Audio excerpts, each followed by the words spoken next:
Alors,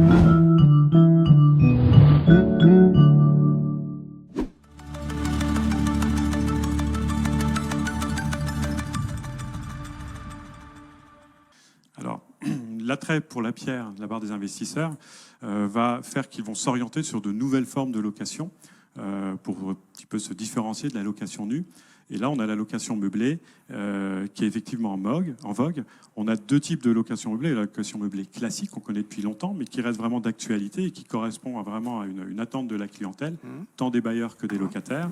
Et puis, on a cette nouvelle forme de location, la location saisonnière, meublée saisonnière, de courte durée, type Airbnb. Alors, l'avantage de la location meublée, c'est avant tout une meilleure rentabilité. En location meublée traditionnelle, on va avoir des loyers qui vont être plus élevés, entre 10 et 20% par rapport au même appartement en location nue. Donc, on a une meilleure rentabilité. Quand on va faire du meublé saisonnier, là, la rentabilité explose, parce que là, on va avoir des tarifs beaucoup plus élevés, puisqu'on va louer la chambre à la nuitée ou sur de courtes périodes. Ça va nécessiter évidemment un investissement aussi plus important en temps, ou des coûts de conciergerie importants, mais néanmoins une vraie rentabilité derrière. Autre avantage de la location meublée, c'est qu'on répond à une nouvelle attente de la clientèle. On a beaucoup d'actifs de passage à Reims, ou dans les villes qui ont un attrait économique, et qui vont préférer de la location meublée plutôt qu'à de l'hôtellerie, par exemple. On a aussi les étudiants, la forte fréquentation des étudiants, notamment sur Reims. L'attrait des étudiants va sur la location meublée. Et puis, on a le tourisme qui est aussi plus attiré, qui cherche une alternative à l'hôtellerie et qui va s'orienter sur le meublé saisonnier type Airbnb. Et là, la Champagne, de par les pôles touristiques de la Champagne, que ce soit à Reims, Châlons, Épernay, et surtout l'onotourisme qui se développe, vont créer un véritable appel d'air de clients et de locataires pour cette nouvelle forme de location. Est-ce que tout un chacun peut quelles sont les règles finalement? Est-ce qu'on peut systématiquement louer Alors, on peut le faire, évidemment. La location meublée va avoir moins de contraintes qu'en location nue. Vous savez, en location nue, vous êtes soumis à la loi de 89, des baux de 3 ans, difficile pour se débarrasser d'un mauvais locataire. Pour reprendre le logement pour soi, c'est compliqué. La location meublée va être beaucoup plus souple. On est sur des baux, en meublé classique, on va être sur des baux de 1 an, voire de 9 mois si ce sont des étudiants. Si on est en meublé saisonnier, là, il n'y a pas de condition de durée. On fait la durée que l'on souhaite. Donc, moins de contraintes que la location nue en location meublée. On a surtout une meilleure fiscalité, ça c'est important, les gens sont très attentifs à cela, puisqu'en location meublée, vous allez avoir 2 régimes possibles. Si vous voulez la simplicité, il y a le régime du micro-meublé qui vous donne un abattement de 50% sur vos revenus. Si vous êtes en location nue, que ce soit saisonnier ou pas saisonnier. Tout à fait, quel que soit le type de location, vous avez un abattement de 50%. Si vous êtes en location nue, ce ne sera que 30%. Donc, ça veut dire qu'il n'y a que 50% des revenus qui seront déclarés dans votre déclaration d'impôt. On a l'autre régime, qui là est encore plus intéressant en meublé, c'est de se mettre sous un régime réel et non pas en micro. Et là, le régime réel, vous allez pouvoir déduire vos charges, comme en location nue, mais vous allez également pouvoir déduire un amortissement. L'amortissement, c'est une charge fictive, une charge comptable, que vous allez pouvoir déduire de vos revenus. Et en utilisant ce système d'imposition réelle, vous allez quasiment pouvoir annuler votre imposition, ou au moins la réduire de manière considérable. Donc ça, c'est des éléments importants qui vont pouvoir améliorer votre fiscalité en termes d'investissement. C'est une des rares niches fiscales qui existent encore aujourd'hui, c'est la location meublée.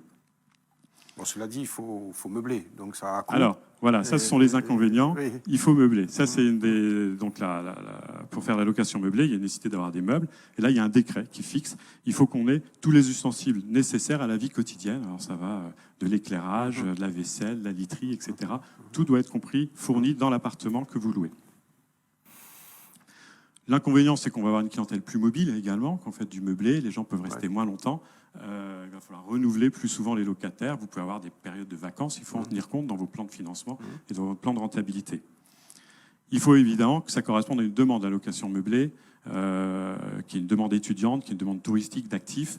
Il ne faut pas faire ça n'importe où non plus. C'est important de bien jauger la demande qui va pouvoir exister là où vous souhaitez faire la location meublée.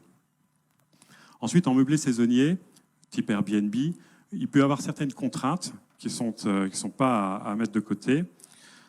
Si vous louez votre résidence principale en Airbnb, c'est-à-dire que vous ne pouvez pas la louer plus de 4 mois dans l'année, parce que c'est votre résidence principale. Là, vous n'aurez pas de formalité à faire, sauf dans les grandes villes, telles Paris. Là, il y aura une simple déclaration à faire à la mairie, parce que c'est votre résidence principale. Si en revanche, vous faites de la location meublée saisonnière, Airbnb, pendant plus de 4 mois, ce sera plus considéré comme votre résidence principale. Et là, il y aura des formalités à faire. Alors, dans une ville comme Reims, enfin, la ville de la Marne, on aura une simple déclaration à faire en mairie. En revanche, dans les grandes villes de plus de 200 000 habitants, type Paris, eh bien, si vous souhaitez acheter une chambre de bonne pour faire du Airbnb à Paris, eh bien là, vous ne pourrez pas parce qu'il faudrait demander un changement d'usage à la mairie qui aujourd'hui ne les délivre plus. Donc, très attention, l'investissement Airbnb à Paris, maintenant, est devenu quasiment impossible parce que vous n'aurez plus cette autorisation, elle n'est plus délivrée aujourd'hui à Paris. Donc, il y a cette forte contrainte. L'autre contrainte importante, quand on fait du saisonnier, c'est la copropriété. Vous avez un appartement dans un immeuble, si c'est une maison particulière, il n'y a pas de souci. Si c'est dans un immeuble qui est en copropriété, il va falloir regarder le règlement de copropriété. S'il n'interdit pas la location saisonnière, il peut avoir des mentions qui l'interdisent. Et même si cela n'est pas mentionné dans le règlement de copropriété et que vous faites de cette activité quelque chose de récurrent, qui revient souvent, et ce n'est pas par exemple votre résidence principale, mais vraiment un investissement que vous faites pour uniquement faire du saisonnier, et bien là, vous êtes en contradiction avec votre règlement de copropriété si c'est un immeuble d'habitation.